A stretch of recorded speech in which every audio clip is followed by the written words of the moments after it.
Hello everyone. Welcome to this session. आज हमारे साथ हमारे इंतहाई मोहतरम प्रोफेसर डॉक्टर हिशाम अख्तर साहब हैं। He is the exceptional vice in global health, virology and immunology, और currently he is a full professor in global health of Health Services Academy, or long-standing expert in infectious diseases. And he is also his journey from PhD research in Pakistan and Denmark to postdoc studies in Germany. So we will discuss these things, and then also the vaccine development and crisis response is truly inspiring. So thank you very much, sir, for joining us. First of all, my question is about, because our session is about the scholarships, career pathways, and empowering Pakistani pharmacists globally. So, what do you think about the scholarship opportunities are available specifically for pharmacists interested in global or public health? इस हवाले से कोई रहनुमाई फरमा दें please. अस्सलाम वालेकुम to all viewers and अस्सलाम वालेकुम doctor Habib. Thank you so much for inviting me. और अच्छे टॉपिक हैं, इंटरेस्टिंग टॉपिक हैं। मेरा ख्याल है कि फार्मासिस्ट जो है ना वो एक ऐसी फील्ड है पाकिस्तान के अंदर जिसको शायद पता नहीं होता कि वो फार्मासिस्ट क्यों बन रहा है। तो इसलिए बहुत सारी ऐसे ऐसे डोर्स हैं जो कि नॉक ही नहीं किए जाते, और उन डोर्स में से एक डोर है जो स्कॉलरशिप का है। फार्मेसी के अंदर हम लोग, मेरा ख्याल है, कुछ 40 सब्जेक्ट्स पढ़ते हैं, मोर और लेस 40 प्लस ही होंगे। और हर सब्जेक्ट के अंदर एक अलग डोमेन है, एक अलग रिसर्च डोमेन है, एक अलग दुनिया है। हर डोमेन में स्कॉलरशिप ली जा सकती है। इट इट इट डिपेंड्स कि आप इंडस्ट्रियल केमिस्ट्री पढ़ रहे हैं, आप मेडिसिनल केमिस्ट्री पढ़ रहे हैं, आप फिजियोलॉजी पढ़ रहे हैं, आप फार्माकोलॉजी पढ़ रहे हैं, आप फार्मास्यूटिक्स पढ़ रहे हैं। आप कोई भी सब्जेक्ट ले लें फार्मेसी का, उसके अंदर आप रिसर्च कर सकते हैं, और जिस चीज़ के अंदर आप रिसर्च कर सकते हैं उस चीज़ के अंदर आप स्कॉलरशिप ले सकते हैं। और स्कॉलरशिप लेने के बहुत सारे रास्ते हैं, इंटरनेशनल भी हैं, नेशनल भी हैं, पाकिस्तान में भी मौजूद हैं, एशिया में भी हैं, और यूरोप की तरफ भी हैं, वेस्ट की तरफ चले जाएं वहाँ पे भी हैं। तो कुछ कुछ चाइना लोग बहुत जाते हैं, मलेशिया जाते हैं, बहुत ज़्यादा फार्मेसिस्ट जाते हैं। तो इट अपॉर्चुनिटीज बहुत सारी हैं, लिंकेजेस भी बहुत सारे हैं। मगर एक तरीका है हर चीज का। जैसे आप ड्राइविंग करते हैं तो ड्राइविंग का पहले एक सीखते हैं, उसके बाद एक टेस्ट देते हैं। स्कॉलरशिप भी लेना सीखना पड़ता है। अगर आप तैयार हैं किसी से सीखने के लिए तो आपको स्कॉलरशिप मिल जाएगा। और अगर आप कहते हैं कि नहीं नहीं मैं तो ले लूंगा, मुझे तो मिल जाएगा, तो फिर चांसेस कम हो जाएंगे। अब मिल सकता है, ये बात नहीं है, मगर फिर चांसेस कम हो जाएंगे। तो इसमें सीखने में बहुत सारी चीजें जो हैं वो आपके सीनियर्स हैं, आपके सुपरवाइजर्स हैं, आपके टीचर्स हैं, आपके एक प्लेटफॉर्म जो हम लोग बहुत ज्यादा मिस करते हैं वो है लिंक्डइन। ठीक है। लिंक्डइन का प्लेटफॉर्म ऐसा प्लेटफॉर्म है कि जिसके अंदर आप जाके सिर्फ वो क्या कहते हैं ना, इनविटेशन रिक्वेस्ट जो है ना, कनेक्शन रिक्वेस्ट, वो नहीं भेजनी। कोई उस बंदे के बारे में देखना है, पढ़ना है, क्या कर रहा है, कहाँ कर रहा है, इसके आर्टिकल्स कौन से हैं, इसे रिसर्च कहाँ पे की है, किस कहाँ से एफिलेटेड है। फिर उसके बाद उसको आप पढ़ेंगे, देखेंगे, क्योंकि बहुत सारी स्कॉलरशिप ऐसी होती हैं जिसके अंदर आपको सुपरवाइजर चाहिए होता है, और सुपरवाइजर का सपोर्ट लेटर चाहिए होता है। तो वो सपोर्ट लेटर एक रात में नहीं मिल सकता। ऐसा मैंने बहुत सारी ईमेल देखी हैं जिसके अंदर ईमेल आती है कि सर मेरे 3 दिन रह गए हैं, मुझे आप सपोर्ट लेटर दे दें। मुझे मेरे 5 दिन रहते हैं, मुझे रिकमेंडेशन लेटर दे दें। मैं आपको जानता ही नहीं, मैं कैसे दे दूं? या मैं आपके साथ बात ही नहीं हुई, आपको पता ही नहीं मैं किस फील्ड से हूँ, किस फील्ड से नहीं हूँ। तो इसलिए ये टाइम कंज्यूमिंग है। इसके अंदर आपको 1 साल। अब डार्ट की स्कॉलरशिप है। डार्ट स्कॉलरशिप जो है वो आपको कहता है कि आपको 2 साल का वर्क एक्सपीरियंस चाहिए बैचलर्स के बाद, आप फिर एलिजिबल होंगे अप्लाई करने के लिए। ठीक है। अब अगर जर्मन्स ने ये रूल बनाया है तो ये रूल्स का कोई फायदा होगा ना। एकदम से वो बच्चा यूनिवर्सिटी से उठा के वो लेना नहीं चाह रहे। वो चाहते हैं कि वो थोड़ा सा मार्केट में आए, थोड़ा सा प्रोफेशनलिज्म आए, कुछ चीजें सीखे, कुछ चीजें उसके साथ। फिर जब वो इंटरव्यू लेते हैं, डार्ट का जो इंटरव्यू होता है उसके अंदर प्रोफेसर्स बैठे होते हैं, जर्मन प्रोफेसर होते हैं, यहाँ के डार्ट ऑफिस के लोग होते हैं। और वो क्वेश्चन आंसर सेशन इतना मजे का होता है कि उसके अंदर आपका सपोर्ट लेटर आपको 70% तक पास करा देता है। अगर वो सिर्फ एक चीज देखते हैं कि आपका बैकग्राउंड क्या है, आपने काम क्या किया है, आपने जॉब क्या की है, आपने प्रोजेक्ट क्या बनाया है, जिस लैब में जा रहे हैं वो लैब किस चीज की है, सुपरवाइजर की एक्सपर्टीज क्या है और सुपरवाइजर ने लेटर क्या लिखा है। ठीक है, ये अब एक लेटर का बैकग्राउंड है।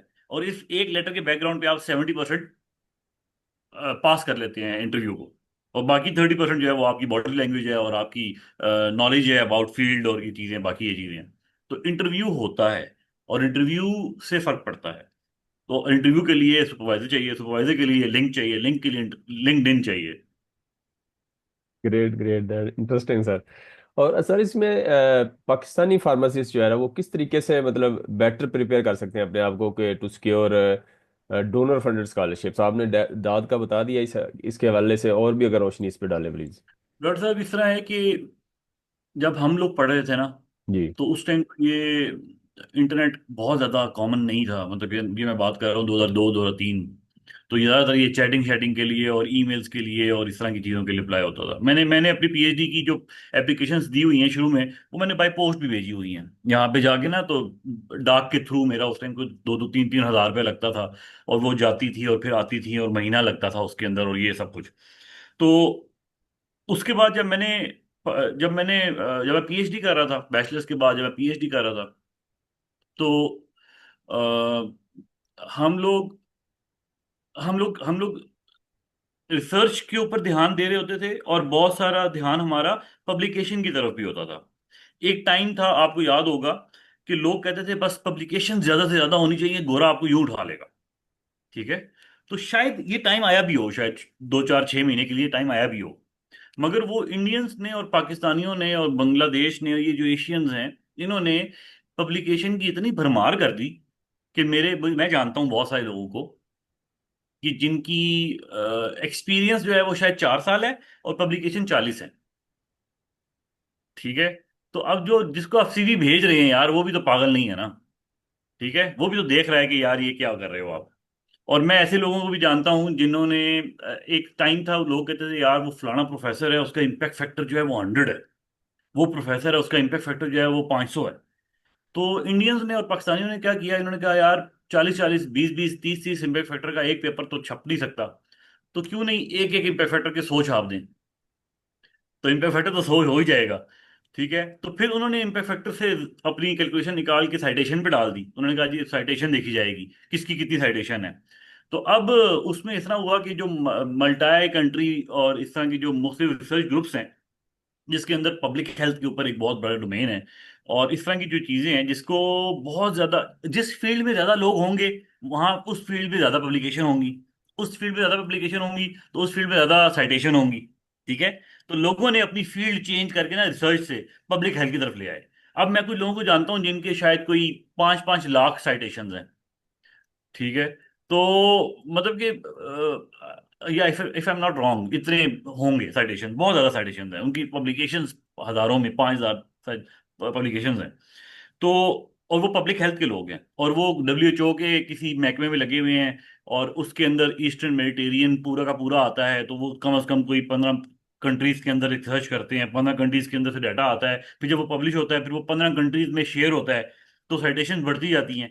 तो अब ये चीजें जो है ना, यहाँ पे हम कम्पीट ही नहीं कर सकते। अब उस बंदे के साथ कैसे कम्पीट करेंगे जिसका 5,000 या 10,000 या 20,000 वो ऊपर निकल गया। तो इसलिए मैं अभी भी मानता हूं कि पब्लिकेशन शायद एक हो, तगड़ी हो, अच्छी हो, आपने खुद की हो, आप उसको डिफेंड कर सकते हो, और वो शायद 3 सालों में हुई हो। ठीक है। वो आपको आगे पीएचडी के लिए भी हेल्प कर सकती है, वो आपको आगे पोस्ट डॉक के लिए भी हेल्प कर सकती है। इट ऑल डिपेंड्स ऑन कि आपने क्या काम किया हुआ है। मुझे इतना पता है कि पाकिस्तान के अंदर एक कल्चर है कि चलो हो जाएगा, देख लेंगे, कर लेंगे। गोरों में ऐसे नहीं होता। देख लेंगे, कर लेंगे, हो जाएगा वाला काम नहीं है। आपने करना भी है, दिखाना भी है, और करना वो आगे उन्होंने भी देखना है आपको कि कैसे किया है। तो वो इट ऑल डिपेंड्स ऑन कि आपने क्या काम किया हुआ है। अब क्या काम किया हुआ है, इससे आपने क्वेश्चन ये किया था कि बैचलर्स में क्या करना चाहिए, फार्मासिस्ट क्या करे। आप एक क्लास के अंदर ना, अगर लेट्स सपोज 50 स्टूडेंट्स हैं फार्मासिस्ट, तो उन 50 में से ना शायद 50 के 50 रिसर्च ओरिएंटेड नहीं होंगे। उन 50 में से 50 जो हैं वो शायद इंडस्ट्री में नहीं जाना चाहते होंगे। वो शायद पीएचडी नहीं करना चाहते होंगे, वो शायद रिटेल फार्मेसी में नहीं आना चाहते होंगे। हर हर किसी का अपना अपना एक इंटरेस्ट है, एक कैलिबर है हर बंदे का। हम्म, अगर आप पहले साल में नहीं, पहला साल, दूसरा साल और तीसरा साल, 3 साल फार्मेसी के ऐसे हैं जिसके अंदर आपने रगड़ा खाना है, आपने पढ़ना है, आपने समझना है।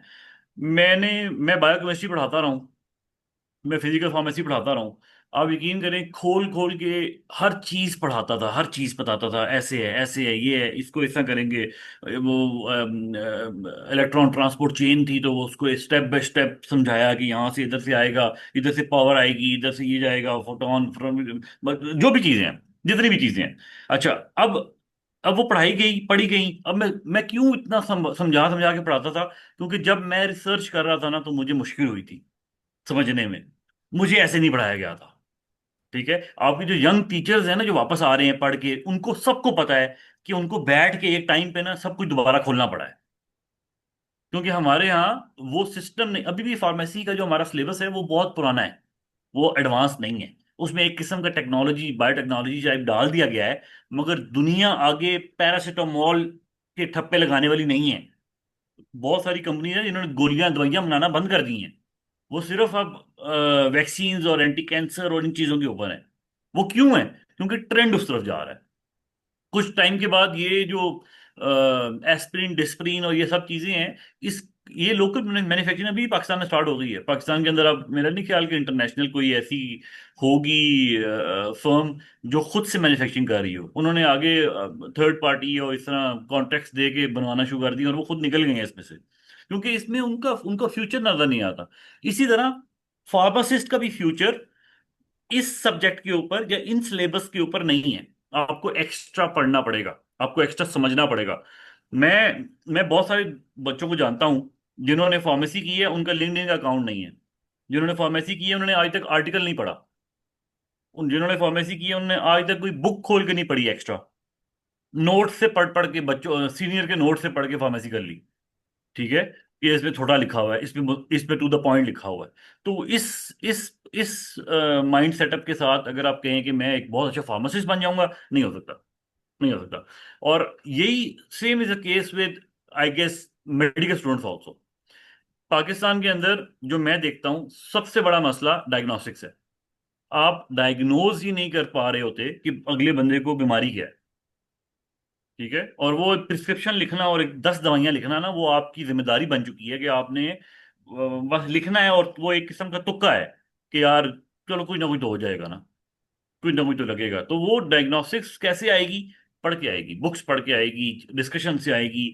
एक वो एनवायरनमेंट बनाना पड़ेगा, जिस तरह का एक वो कहते हैं ना, ऑक्सफोर्ड के अंदर और हार्वर्ड के अंदर और इस तरह का। पहले मुसलमानों के पास भी होता था इस तरफ ये सारा।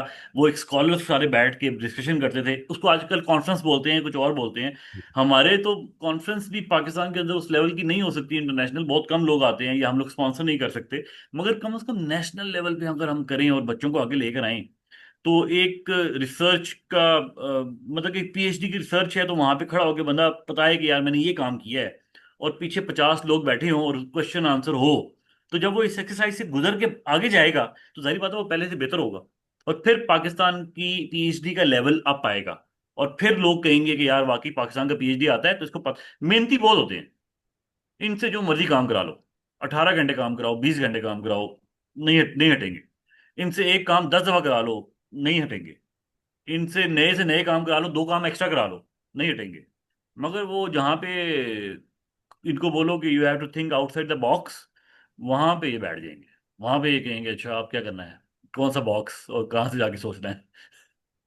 That's great sir, that's great. और इसमें वो कौन से फैक्टर्स हैं जो कि पाकिस्तानी फार्मासिस्ट को लिमिट करते हैं कि from reaching senior global health leadership positions के हवाले से? लीडरशिप के अंदर या सीनियर लेवल्स के अंदर या ग्लोबल हेल्थ के अंदर, number one thing you need is knowledge. Number two is number one is interest, number two is knowledge, number three is linkages, and number four is रगड़ा। आपको, मैं बहुत मैं 3-4 लोगों को जानता हूँ जिन्होंने अपने कैरियर का स्टार्ट जो किया था, वो इंटर्नशिप से किया था, और वो पेड नहीं थी। और वो शायद 6 महीने या साल बगैर सैलरी के काम करते रहे। ठीक है, और वो करते रहे, और फिर वो जरूरत बन गई उस दायरे की। और फिर उस अदारे ने उनको लिया और आज वो बहुत अच्छी पोजीशन में बैठे हुए हैं और काम करना भी जानते हैं। ये बात नहीं है सिफारिशी थे या कुछ और थे, शायद सिफारिश से गए हों शुरू में, मगर उन्होंने रगड़ा खाया। और आजकल मैं किसी बच्चे से बात करूं कि यार इस समय मैं आपको आ जाओ मैं आपको बता दूंगा, तो वो पहले ये कहता है कि सर पैसे कितने देंगे। ठीक है। और इसी वजह से अभी मेरा एक स्टूडेंट रिसेंटली, पिछले हफ्ते की बात है, उसने उसकी मुझे कॉल आई, मैं कॉल नहीं अटेंड कर सका, मेरी बाद में मुलाकात हुई उसके साथ। तो मुझे कहता है सर मैं इंडस्ट्री ज्वाइन करने लगा हूँ, तो मैंने आपको कॉल भी किया, तो मैंने कहा मशवरा कर लूँ, तो फिर मैंने कर लिया ज्वाइन। मैं कहा चलो यार अच्छी बात है कर ली है, मगर मैं तुझे इंडस्ट्री में नहीं जाता देख रहा था, मैं देख रहा था कि तेरे अंदर रिसर्च वाला है तो मैं तुझे थोड़ा सा सिखा दूंगा। कुछ थोड़ी सी इंटर्नशिप मेरे पास करता रहा, कुछ थोड़े बहुत मैं उसको जो स्टाइपेंड था वो भी देता रहा, मगर बहुत ज़्यादा स्टाइपेंड मैं नहीं दे सका क्योंकि मेरे पास ग्रांट नहीं थी उस टाइम। तो मुझे कहता है मैंने इंडस्ट्री ज्वाइन कर ली है, मेरी टाइमिंग सुबह से लेके शाम तक है, और सिफारिश मैंने दिलवाई है, मेरे अब्बू के जानने वाले थे, हमारी कॉलोनी में रहते थे, तो उनको बोला किसी और को बोला फिर हुआ, तो मैंने इंटरव्यू भी दिया, और अब मेरी 30,000 स्टार्टिंग सैलरी है। ठीक है। Form D, 30,000 starting salary. तो मेरे जहन में सिर्फ ये बात आई कि यार अगर कोई बंदा मैट्रिक के बाद या एफएससी के बाद सिर्फ किसी फार्मेसी के ऊपर जाके सेलमैन लग जाए ना, तो 5 साल के बाद तो वो इससे ज्यादा पैसे ले रहा होगा। सेलमैन की भी स्टार्टिंग सैलरी 15-20 हजार तो होगी ना। तो जी। मैं फिर ये सोच रहा था, मैं कि यार ये ज्यादतियां शायद इंडस्ट्रीज जो हैं वो बिजनेसमैन लोगों की हैं, वो फार्मासिस्ट की इज्जत को जानते नहीं है या करना नहीं जानते, या फार्मासिस्ट अपनी इज्जत नहीं करवाना जानता। मैं तो ये मानता हूँ कि बंदा अपनी वैल्यू खुद लगाता है, और अगर खुद नहीं लगाएंगे तो लोग लगाएंगे, और जब लोग लगाएंगे तो फिर लोग 30 हजार ही लगाएंगे। बिल्कुल सर, बिल्कुल जबरदस्त। अच्छा सर, इसके अंदर मतलब कितना इम्पोर्टेंट है कि इंटरनेशनल एजुकेशन जो एक्सपोजर है हम्म। वो फार्मेसी प्रोफेशनल्स को पाकिस्तान के अंदर होना चाहिए, इस हवाले से आप क्या कहते हैं? अच्छा डॉक्टर भाई, वेरी गुड क्वेश्चन यार, ये वाली जो बात है ना, सीखने वाला बंदा हो ना, तो बहुत सारी प्लेटफॉर्म्स हैं जिसके अंदर आप फ्री कोर्सेज कर सकते हैं। WHO के अपने हैं, यूनिसेफ के अपने हैं, वो कोर्सीरा है शायद उसके अपने हैं, बहुत सारे कोर्सेज हैं। आपको जो डोमेन पसंद है, और इट्स नॉट अबाउट, जैसे CSS होता है ना पाकिस्तान के अंदर, अब लोग कहते हैं जी मैं ऐसे CSS नहीं हो रहा, या मैं CSS में एक दफा रह गया हूँ, 2 दफा रह गया हूँ। CSS की तैयारी 1 साल में नहीं होती, 2 सालों में नहीं होती। जिन्होंने CSS करना होता है ना, वो FSC के बाद अपनी सब्जेक्ट्स को उस तरह अलाइन करते हैं कि वो CSS के सब्जेक्ट के साथ मैच कर जाए। ठीक है।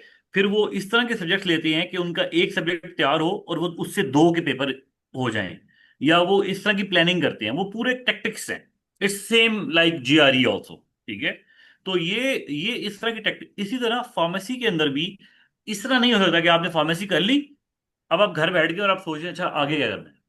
ऐसे नहीं हो सकता। आपने फार्मेसी के दौरान ही सोचना है कि मैंने आगे क्या करना है।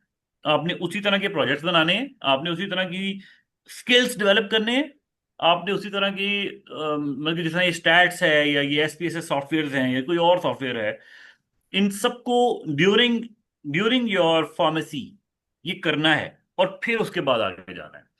मैं पिछले साल या उससे पिछले साल 2 साल में जाता रहा हूँ, जाता भी रहता हूँ, एज एन एग्जामिनर गया एक फार्मेसी स्कूल के अंदर, और उनका कोई बैच था 40-50 के आसपास। उस 40-50 में से 10 बच्चे ऐसे थे जो कहते थे कि हम जॉब करते हैं रात के टाइम ना, कोई कॉल सेंटर है वहाँ पे जॉब कर रहे हैं, तो अपनी स्टडी को खुद सपोर्ट करते हैं, और इसलिए ना वाइवा की तैयारी नहीं कर सकते, या इसलिए वाइवा की तैयारी अच्छी नहीं है। और 3-4 लोग ऐसे थे वो कहते थे हमारा अपने वो यूट्यूब पे चैनल है, मैं तो यूट्यूब से बहुत कमा लेता हूँ। तो मगर क्वेश्चन कम्स कि भाई फिर आप फार्मेसी क्यों कर रहे हैं, फिर आप किसको धोखा दे रहे हैं। ये मैं बताऊं कि मैं अक्सर टीवी पे देखता हूँ जी, वो देख रहे हैं रिक्शा चला रहा है, PhD करके बंदा रिक्शा चला रहा है, PhD करके बंदा बर्गर बेच रहा है, PhD कर, ओ भाई वो PhD का कसूर नहीं है, वो बंदे का कसूर है। ठीक है, क्योंकि PhD करके लोग बहुत ऊपर भी जाते हैं, बैचलर्स करके भी ऊपर जाते हैं, बगैर बैचलर्स के भी जाते हैं। ठीक है। तो ये नहीं है कि डिग्री का कसूर है, या हो सकता है यूनिवर्सिटी के सिलेक्शन में फर्क आया हो, कि आप कहें कि यार ये टॉप रैंकिंग यूनिवर्सिटी नहीं थी और ये यूनिवर्सिटी का फर्क था, मगर बंदा कसूर बंदे का भी है। कसूर सिर्फ यूनिवर्सिटी का नहीं है। तो इट्स ऑल अबाउट यू, कि during your pharmacy you have to select what to do and how to do it. Pharmacy की अगर प्रोफेशंस की बात करें तो फार्मेसी के अंदर पहले होती थी community pharmacy, clinical pharmacy, hospital pharmacy, industrial pharmacy, ठीक है, फॉरेंसिक फार्मेसी हम पढ़ते थे। और इस तरह मतलब कि पांच छह डोमेन्स हम बनाते थे, इंडस्ट्रियल फार्मेसी और ये सब कुछ। मगर अब इस तरह नहीं है। अब तो इतने ज्यादा मर्जर्स हैं, इतनी ज्यादा चीजें हैं। जैसे मैं मेरी मेरी मैंने जब फार्मेसी की, तो जब मैं अच्छा, मेरी बड़ी इंटरेस्टिंग स्टोरी है इसके अंदर। मैंने जब फार्मेसी की तो मैं फार्मेसी के बाद जब मैं गया मास्टर्स के लिए, तो वो स्कूल जो था वो था जी मॉलिक्यूलर बायोलॉजी का स्कूल, ठीक है। अब मॉलिक्यूलर बायोलॉजी के अंदर ना, मैं बड़ा मजे से बैठा हुआ जाके उधर, वहां पे अच्छी यूनिवर्सिटी। अब बैठा, अब कोई हमारी स्ट्रेंथ थी शायद कोई 18-20 बंदों की स्ट्रेंथ थी, मास्टर्स था, एमफिल था। इंट्रोडक्शन हुआ तो पता लगा जी ये तीन चार जो स्टूडेंट्स हैं ये बायोइन्फॉर्मेटिक्स के हैं जी, ये आगे दो वेटनरी के बैठे हुए हैं, आगे ये तीन चार फार्मासिस्ट हैं, उसके बाद ये दो तीन बायोकेमिस्ट्री से आए हैं, और ये पीछे जो है ये मॉलिक्यूलर बायोलॉजी के पढ़ के आए हुए हैं, माइक्रोबायोलॉजी पढ़ के आए हुए हैं, और ये दो एमबीबीएस हैं। और इस तरह ना एक पूरा एक गुलदस्ता बना हुआ था क्लास के अंदर। मैं बड़ा खुश यार, मैंने कहा यार इतनी अच्छी क्लास है, मगर इधर से भी डिफरेंट चीजें हैं, तो कुछ सीखने को मिलेगा। जब जनाब 2-4 दिन गुजरे तो पता लगे कि जो पढ़ाने वाला है वो भी एक ही तरफ से पढ़ा रहा है, जो पढ़ने वाले हैं वो भी चार बंदे जो थे ना, बायोकेमिस्ट्री वाले और मॉलिक्यूलर बायोलॉजी वाले, माइक्रोबायोलॉजी वाले, बस वो पढ़ा रहे हैं और उनको समझ आ रही है। वो पेज नंबर भी बताते हैं बुक का, कि इस पेज पे ये लिखा हुआ, कहते हैं हाँ नहीं सर ये पेज नहीं है वो पेज है। अच्छा, वो जुबानी जुबानी पेज भी बता रहे हैं, वो सब कुछ बता रहे हैं। मैं बैठ के देख रहा हूँ यार, ये मतलब कि ये क्या हो रहा है, ये तो मेरे साथ, मैं किधर जाऊं। फिर मैंने कसूर सारा अपने आप को देना शुरू कर दिया। मैंने कहा यार मैंने फार्मेसी नहीं करनी चाहिए थी, फार्मेसी तो बड़ी गलत है। ये तो हम 5 साल न्यूक्लियस के अंदर गए ही नहीं, और ये लोग न्यूक्लियस से बाहर ही नहीं आ रहे। इनकी तो चीज ही डीएनए, जीन, डीएनए फलाना, ये मॉलिक्यूल उधर से इधर से उधर से। तो हम तो करते थे यहाँ से खाओ, इधर से उधर जाएगी, इधर से इधर डिस्ट्रीब्यूट होगी, पूरा आदमी बना के हम घर आ जाते थे। तो मैंने घर आके जनाब नोट्स निकाले पूरे के पूरे। जब मैंने फार्मेसी के पूरे नोट्स निकाले, उसमें भी मॉलिक्यूलर बायोलॉजी नहीं थी, उसमें भी वो चीज नहीं बनी। डॉक्टर साहब मैंने एफएससी के नोट्स निकाले, मैंने वो डार्विन लॉ वगैरह जाके चीजें दोबारा पढ़नी शुरू कर दी कि वो कैसे होती हैं। मगर 3-4 रातें मैंने लगाई। मैं सुबह उठता था तकरीबन कोई 2:30 बजे, 2:30 बजे से लेके फजर तक एक चीज पढ़ी, फिर कॉफी शॉफी पी के खाना नाश्ता करके, फिर 8-9 बजे तक एक चीज पढ़ी, फिर 9 बजे यूनिवर्सिटी चला गया। यूनिवर्सिटी से 4 बजे वापस आया, फिर अपनी इसी तरह रूटीन बनाई। मगर मैंने 3-4 दिन लगाए, एफएससी खत्म की, फिर 4-5 दिन लगाए first year second year pharmacy, दोबारा वो एफएससी के बाद दोबारा अपना पूरा बैकग्राउंड दोबारा बनाया। मुझे बनाना पड़ा, ठीक है, क्योंकि मैंने वो चीजें पढ़ी नहीं थी। और वहां से मुझे फील हुआ कि हमारी फार्मेसी बहुत पीछे है, वो चीजें हमें करनी चाहिए। अच्छा, जब हमने फार्मेसी की थी तब फॉर्म डी नहीं था, 1 साल फॉर्म डी का बाद में ऐड हुआ है। हमारे बिल्कुल साथ ऐड हुआ था, हमें ऑप्शन दिया गया था कि आप कंडेंस कोर्स कर सकते हैं 1 साल का फॉर्म डी के लिए। तो फॉर्म डी के अंदर भी एक छोटा सा बायोटेक्नोलॉजी का जो पोर्शन है ना, मैं आजकल भी देखता हूँ यूनिवर्सिटीज में पढ़ाने वाले फार्मासिस्ट भी नहीं है उसको। वो किसी को समझ ही नहीं आता कि वो डीएनए कैसे पढ़ाना है, सेंट्रल डॉग्मा क्या है, कैसे डीएनए से आरएनए और आरएनए से आगे प्रोटीन है वो कैसे होता है, वो सब चीजें कैसी हैं, वो लोगों को पता ही नहीं। इवन कि मुझे अक्सर सीनियर फार्मासिस्ट भी जब कहीं पे बैठता हूँ, कोई इस तरह की बात होती है, तो मुझे उनको भी, वो मुझे खुद कहते हैं कि डॉक्टर साहब ये थोड़ा सा समझा दें कैसे हुआ है, यही कैसे होता है। मगर वो एक एलिमेंट हमारे अंदर मिसिंग है, वो पूरे का पूरा। और आपकी वैक्सीन्स, आपकी एंटी कैंसर्स, आपकी एंटी डायबिटिक, जितनी चीजें आपकी बन रही हैं, जितनी भी आपकी ये प्रोटीन्स के साथ प्रोटियोमिक्स के अंदर चीजें हैं, इन सब का बैकग्राउंड फार्मासिस्ट के पास है ही नहीं। तो वो कुछ चीजें फार्मासिस्ट पे भी आती हैं और कुछ चीजें सिलेबस पे भी आती हैं। तो मैं आपके क्वेश्चन से शायद बहुत ज्यादा डेविएट तो नहीं कर गया। नहीं नहीं, ज़बरदस्त आपने बता दिया सारा मेरे ख्याल में। और इसके अलावा अगर आप थोड़ा सा शेयर करें अपना पर्सनल एक्सपीरियंस, आपने डॉक्टर स्कॉलरशिप हासिल किया और इंटरनेशनल ग्रांट्स के हवाले से, इस हवाले से अपना जर्नी थोड़ा सा बताइएगा प्लीज़। अच्छा डॉक्टर साहब, इस तरह है कि मैंने हम लोग लकी थे जिस टाइम हम लोगों ने फार्मेसी करके अपने मास्टर्स में आए। तो मास्टर्स में आने की एक वजह तो ये थी कि उस टाइम परवेज मुशर्रफ साहब का दौर था। और एचईसी नया नया बना हुआ था, और एचईसी के पास स्कॉलरशिप्स भी थे। और परवेज मुशर्रफ के दौर में बहुत ज़्यादा स्कॉलरशिप दिए गए थे इस चीज़ के ऊपर। वो इंडिजिनस भी थे और ओवरसीज भी थे, और मेरे बहुत सारे दोस्त बाहर फ्रांस वगैरह भी गए। मैं डेनमार्क चला गया।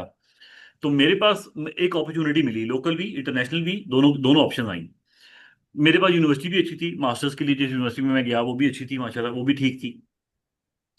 मैंने खुद भी मेहनत की, मैंने पढ़ा, देखा गया। मैं बता रहा हूँ, जो मेरी क्लास थी ना, उसमें जो एमबीबीएस वाले थे वो भाग गए थे।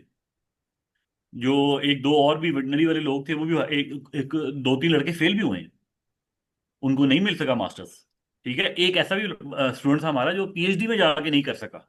उसको बाद में यूनिवर्सिटी ने कहा कि तेरी पीएचडी इस काबिल नहीं है कि तेरी पीएचडी मिल सके। ये मैं पाकिस्तान की बात कर रहा हूँ। ठीक है।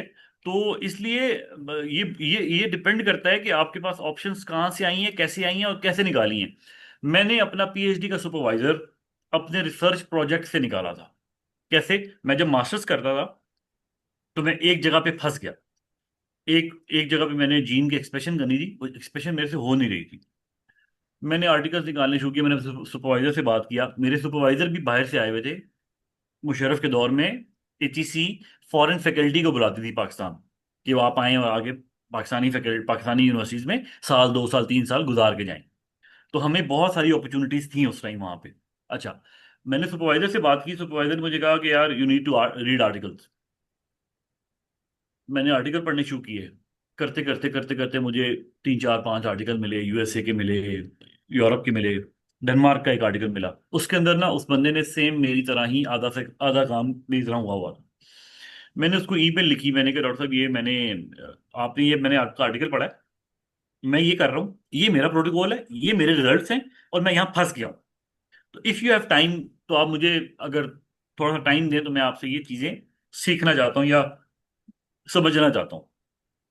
उसने मुझे एक ईमेल लिखी रिप्लाई में, कैसे आपने ऑप्टिमाइज करना है, कैसे आपने इसको, क्या क्या गलती मैं कर रहा हूँ, और किस चीज़ को मैं देखूं, कम ज़्यादा करूं। फिर उसने मशीन के बारे में मुझे बताया कि तेरी मेरी मशीन में ये फ़र्क है, तेरा प्रोटोकॉल मेरे प्रोटोकॉल से डिफरेंट होगा। इस तरह उसने मुझे बहुत सारी चीज़ें बताई। मैंने वो चीज़ें लागू करना शुरू की। मेरा एक्सप्रेशन आ गया। मेरा एक्सप्रेशन आया, मैंने उसको दोबारा ईमेल की, मैंने कहा ये मैंने ये सब कुछ किया है, और ये सब चीज़। अच्छा, अब उस 2 हफ्ते या 4 हफ्ते के दरमियान उसको मेरा पता लग गया कि यार ये बंदा वाकई जेन्युइन है। जो मैंने उसको कहा, इसने फॉलो किया है, इसने किया है, पढ़ा है, किया है, और ये रिजल्ट्स आ गए हैं। अच्छा, उसके बाद मुझे उसकी ईमेल खुद से आई 2 3 महीने बाद, कि हाँ भाई किधर पहुंचा, आगे क्या किया है। मैंने उसको फिर बताए अपने आगे रिजल्ट इस तरह। अच्छा, अब मैं ये बात कर रहा हूँ सर 2009 10 की, 9 10 की शायद। और मैं उसके पास पीएचडी करने गया 11 12 में।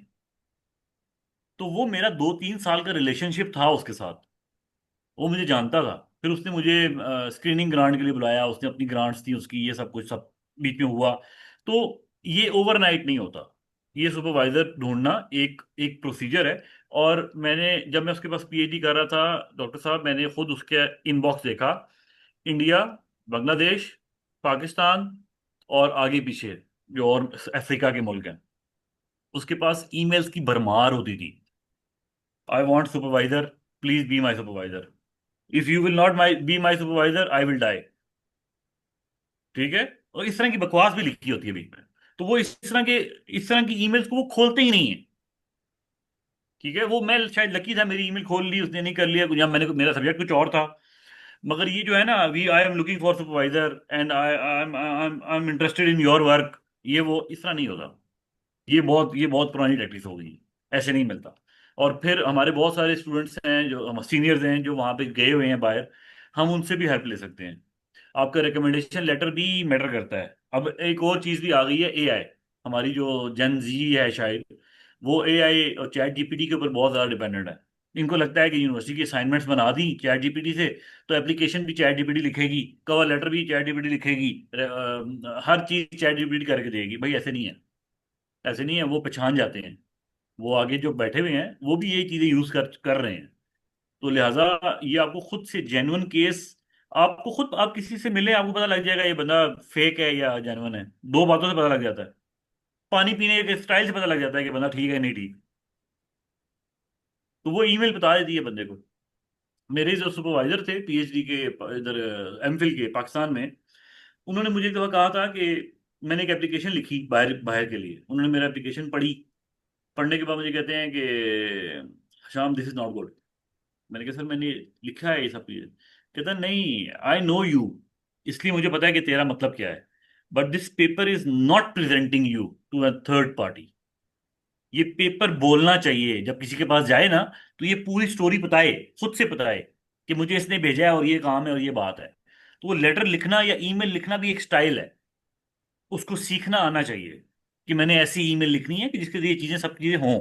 ये जरूरी नहीं है कि मैं या तो अपने बारे में लिख दो, मैं बड़ा फने खान हूं, मैंने ये किया, मैंने वो किया, इस तरह किया, ये नहीं ना। इस तरह होना चाहिए कि मैंने तेरे बारे में ये पढ़ लिया, तू ऐसा है, तू ऐसा है, तू ऐसा है, ना उसके बारे में बताना है।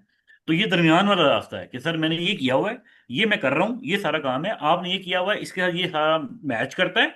अब इस मैच करने के बाद मेरा आगे ये प्रोजेक्ट है या ये प्लान है, मैं आपके साथ शेयर कर रहा हूँ ये जो मेरा प्रोजेक्ट है।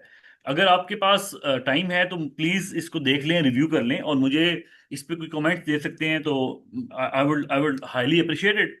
और उस कमेंट्स के साथ आप अपना प्रोजेक्ट भी अच्छा कर सकते हो।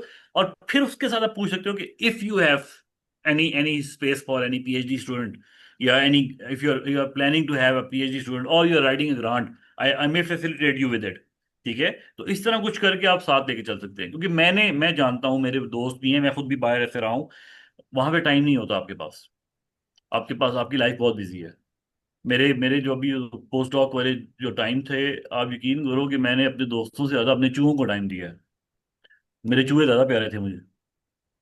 ठीक है, उनको मिलते बड़ी मुश्किल से थे, और फिर मुझे चाहिए भी एक स्पेसिफिक एज के थे। फिर वो लेने के लिए मुझे ईमेल भी 3 महीने पहले करनी पड़ती थी कि भाई इस टाइम जो चूहा पैदा होगा वो मेरा होगा, और जब इतने वीक्स का हो जाएगा तो वो मैं ले जाऊंगा। और फिर जब वो इतने वीक्स के होते थे फिर मुझे इतने ज्यादा चाहिए थे, फिर वो एक्सपेरिमेंट रिपीट में लगते थे। तो वो पूरा एक प्लान होता है। मुझे आई डोंट केयर कि मैंने खाना खाया नहीं खाया, बट आई डू केयर कि मेरे चूहा जिंदा है कि नहीं जिंदा। That's great sir. से ये अभी क्वेश्चन हमारे काफ़ी रहते हैं, तो ऑडियंस से रिक्वेस्ट है कि इंशाल्लाह अभी अगले सेशन में दोबारा मुलाकात होती है। So thank you for this and let's wait for another session. Thank you.